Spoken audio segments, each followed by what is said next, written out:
नमस्कार साथियों, पहले प्रश्न से आज की कक्षा की शुरुआत करते हैं। वर्तमान में लोकसभा में राजस्थान राज्य से कुल कितनी महिला सांसद हैं?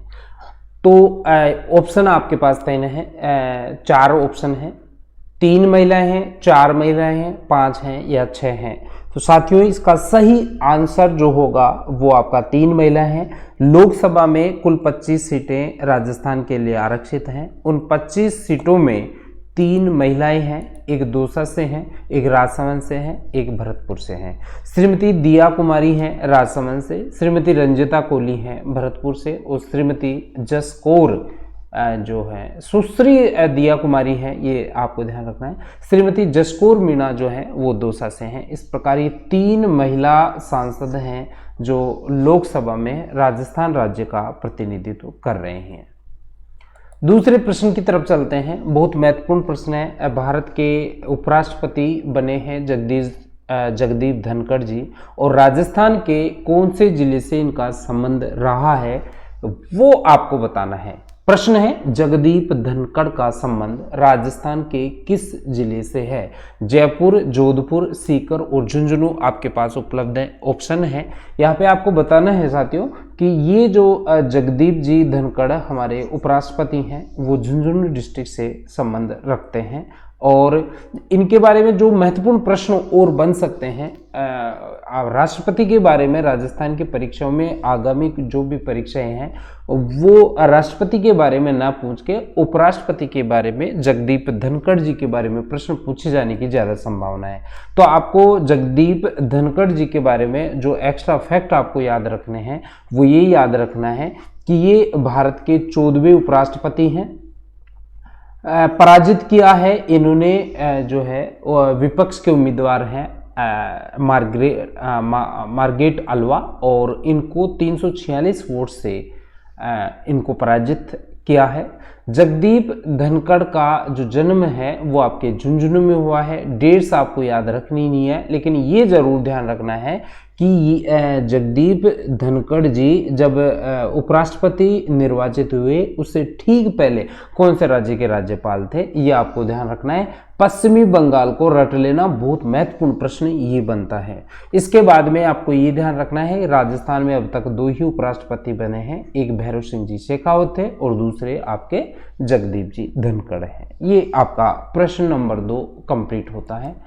तीसरा प्रश्न, ट्रेवल प्लेस लीजर की विश्व के 10 बेस्ट शहरों की सूची में राजस्थान के किन 2 शहरों को शामिल किया गया है?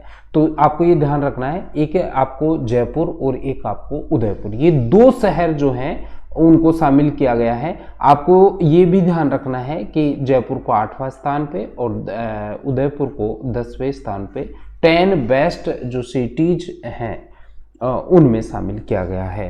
तो ये प्रश्न हुआ और ये आपको ध्यान रखना है, 10 बेस्ट शहरों की सूची में जयपुर को 8वां और उदयपुर को 10वां स्थान प्राप्त हुआ है। चौथा प्रश्न है, बहुत महत्वपूर्ण है साथियों, बहुत महत्वपूर्ण है।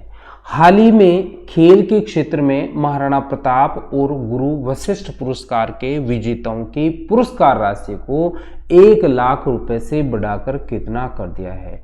साथियों, राजस्थान के यशस्वी मुख्यमंत्री श्री अशोक जी गहलोत वर्तमान में इतने उदार हो रहे हैं कि जो भी अच्छे काम वो कर सकते हैं वो करने का प्रयास वो कर रहे हैं।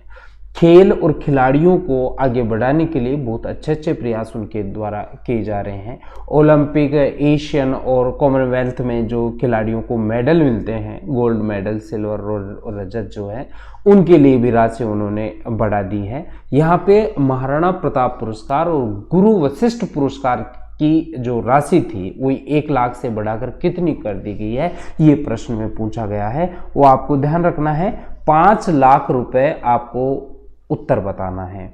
यहाँ पर थोड़ा सा आपको एक्स्ट्रा चीजें भी आपको ध्यान रखना है कि महाराणा प्रताप पुरस्कार और गुरु वशिष्ठ पुरस्कार में जो पहले 1 लाख रुपए दिया जाता था, एक व्यक्ति को 1 साल में दिया जाता था, अब 1 लाख रुपए की राशि को बढ़ाकर 5 लाख रुपए कर दिया गया है और एक व्यक्ति को दिया जाता था। उस प्रकार इस जो वर्ष से ये जो संख्या है वो एक व्यक्ति के बजाय 5 व्यक्तियों को अधिकतम एक साल में महाराणा प्रताप पुरस्कार और गुरु वशिष्ठ पुरस्कार दिया जा सकता है। अभी हाल ही में 29 मई को ये सवाई मानसिंह स्टेडियम में जो खिलाड़ियों के मान सम्मान में जो समारोह आयोजित किया गया था, उसमें राजस्थान के मुख्यमंत्री श्री अशोक जी गहलोत ने ये घोषणा की थी कि महाराणा प्रताप पुरस्कार और गुरु वशिष्ठ पुरस्कार के जो भी विजेता हैं उनको 5-5 लाख रुपए की राशि, पुरस्कार राशि के द्वारा सम्मानित किया जाएगा और एक वर्ष में 5 गुरु वशिष्ठ पुरस्कार और 5 महाराणा प्रताप पुरस्कार दिए जा सकते हैं। साथियों, ये राजस्थान लोक सेवा आयोग के जो करंट अफेयर्स सीरीज है उसकी आपको यदि पीडीएफ चाहिए तो इसी वीडियो के डिस्क्रिप्शन में हमारा जो ऐप है उसका आपको लिंक मिल जाएगा, वहां आप उसको डाउनलोड करके इसकी प्रिंट ले सकते हैं। साथ ही यदि आपकी इसकी पीडीएफ चाहिए तो पीडीएफ के लिए भी आपको वहां पे ऑप्शन मिल जाएगा। 5वां जो प्रश्न है वो है, नए खेल प्रावधानों के अनुसार प्रदेश में खिलाड़ियों को प्रोत्साहन देने के लिए ओलंपिक में स्वर्ण पदक विजेता को निम्नलिखित में से कितनी राशि प्रोत्साहन के रूप में दी जाती है। आपको साथियों बहुत अच्छे से इस चीज को ध्यान रखना है। महाराणा प्रताप पुरस्कार और जो गुरु वशिष्ठ पुरस्कार के साथ साथ ही अशोक जी गहलोत ने जो भी ओलंपिक गेम्स में जो खिलाड़ी गोल्ड मेडल लेके आएगा उनको 3 करोड़, जो सिल्वर लेके आएगा उनको 2 करोड़ और जो रजत लेके आएगा उसको 1 करोड़ रुपए की राशि देने का प्रावधान है। यहाँ पे पर आपको ध्यान रखना है कि नए जो खिलाड़ियों को प्रोत्साहन देने के लिए ओलंपिक में स्वर्ण पदक पूछा है तो आपको ये ध्यान रखना है 3 करोड़ रुपए की राशि यहाँ पर आपको ध्यान रखनी है, जो 75 लाख रुपए थी। यहाँ पे सारा डिस्क्रिप्शन दे रखा है कि स्वर्ण पदक विजेता को 75 लाख से बढ़ाकर 3 करोड़ रुपए अभी हाल ही में कर दिया गया है। रजत पदक के लिए पहले 50 लाख रुपए दिए जाते थे, अब 2 करोड़ रुपए दिए जाएंगे और उधर कांस्य पदक विजेता को जो 30 लाख रुपए दिए जाते थे 1 करोड़ रुपए। साथ ही एशियन और जो कॉमनवेल्थ गेम्स हैं, राष्ट्रमंडल खेल हैं, उनमें भी जो पुरस्कार राशि है उनको बढ़ाया गया है। पहले इनका जो राशि थी वो 30, 20 और 10 लाख रुपए थी, अब इनको 30 लाख के स्थान पे 1 करोड़ रुपए दिया जाएगा, 20 लाख के स्थान पे 60 करोड़ और 10 लाख के स्थान पे 30 लाख रुपए आपको दिए जाएंगे। यानी यदि कोई खिलाड़ी किसी एशियन गेम्स या राष्ट्रमंडल खेल में गोल्ड मेडल जीत के लाता है राजस्थान के लिए तो उसको 1 करोड़, यदि उस रजत पदक जीत के लाता है तो 60 लाख और यदि वो कांस्य पदक जीत के लाता है तो 30 लाख रुपए राजस्थान सरकार के द्वारा दिया जाएगा। साथ ही हाल ही में जो सेवा नियमों से विपरीत जाके उनको सरकारी नौकरी देने का प्रावधान भी राजस्थान सरकार ने किया है। 6वां प्रश्न है, राजस्थान में छात्रवृत्ति के समय पर भुगतान के लिए किस योजना के तहत एक नवीन पोर्टल का शुभारंभ किया गया है।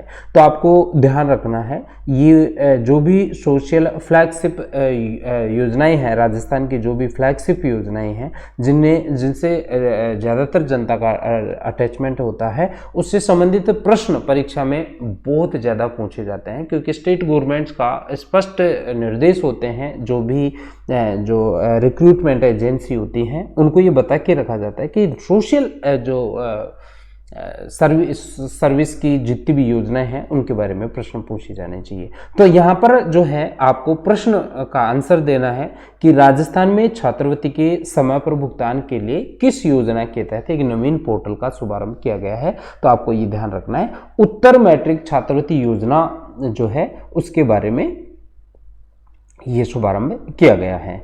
अब उत्तर मैट्रिक छात्रवृत्ति योजना 2022-23 के लिए नवीन पोर्टल का जो उद्घाटन किया गया है और विद्यार्थियों के हित में किया गया है, जिससे छात्रवृत्ति का समय पर भुगतान किया जाना संभव हो पाए। 7वां प्रश्न है, हाल ही में राजस्थान सरकार ने ग्रामीण महिलाओं को बुनियादी कार्यक्रमों और इंटरनेट का प्रशिक्षण देने के लिए निम्नलिखित में से कौन सा कार्यक्रम शुरू किया है। तो आपको ये ध्यान रखना है कंप्यूटर सखी है या कंप्यूटर मित्र है या कंप्यूटर दोस्त है या कंप्यूटर केंद्र है। तो ये 4 ऑप्शन आपके पास हैं। तो यहाँ आपको ये ध्यान रखना है कि राजस्थान में चूरू डिस्ट्रिक्ट में जो है वो कंप्यूटर सखी नाम से एक कार्यक्रम, प्रशिक्षण कार्यक्रम शुरू किया गया है, जिसमें लगभग 70,000 लोगों को बुनियादी जो ट्रेनिंग दी जाएगी।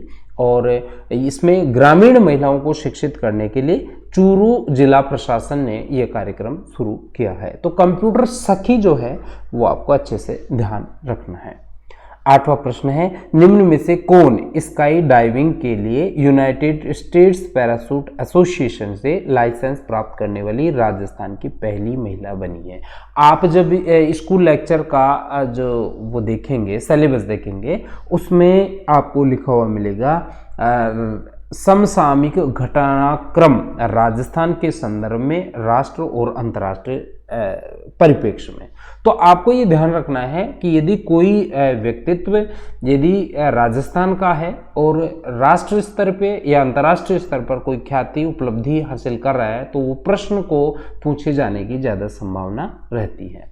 तो आपको ये प्रश्न बताना है कि यूनाइटेड स्टेट्स पैराशूट एसोसिएशन से राजस्थान में स्काई डाइविंग की का लाइसेंस प्राप्त करने वाली राजस्थान की पहली महिला कौन है? तो आपको ये ध्यान रखना है साथियों, ये सरोज गढ़वाल हैं, सीकर डिस्ट्रिक्ट से उनको ये पुरस्कार मिला है। सांगरिया गांव की हैं, सीकर में सरोज गढ़वाल है, जाट महिला हैं और इनको यूनाइटेड स्टेट्स पैराशूट एसोसिएशन जो है लाइसेंस प्राप्त इनको हुआ है। 9वां प्रश्न है, इंडिया इनोवेशन इंडेक्स के तीसरे संस्करण 2021 में राजस्थान की निम्न में से क्या रैंक थी? तो आपको ये ध्यान रखना है साथियों, इसमें जो है आपकी 12वीं रैंक मिली थी। इसमें कर्नाटक, मणिपुर और चंडीगढ़ जो है उनको नीति आयोग द्वारा जो भी इंडिया इनोवेशन इंडेक्स का 3rd संस्करण निकला है, उसको अपनी अपनी श्रेणियों में कर्नाटक को प्रथम, मणिपुर को प्रथम और चंडीगढ़ को प्रथम, ये अपनी अपनी श्रेणियों में ये 3 स्थान प्राप्त हुए हैं। लेकिन आप लोगों को ध्यान रखना है कि यहाँ पर जो 12वीं रैंक है राजस्थान की कौन सी रैंक है वो आपको इसमें ध्यान रखना है। तो इस प्रकार आज की 10 प्रश्न पूरे होते हैं। निश्चित रूप से आपको ये सीरीज चालू मिलेगी। डेली आपको जो भी परीक्षा उपयोगी महत्वपूर्ण प्रश्न हैं उनको आपके समक्ष प्रस्तुत किया जाएगा। और साथियों, यदि आपको ये वीडियो पसंद आया, प्रश्नों की जो लेवल है वो पसंद आया, तो इसको वीडियो को लाइक करें, शेयर करें, ताकि ज़्यादा से ज़्यादा लोगों को इसका लाभ हो सके। धन्यवाद।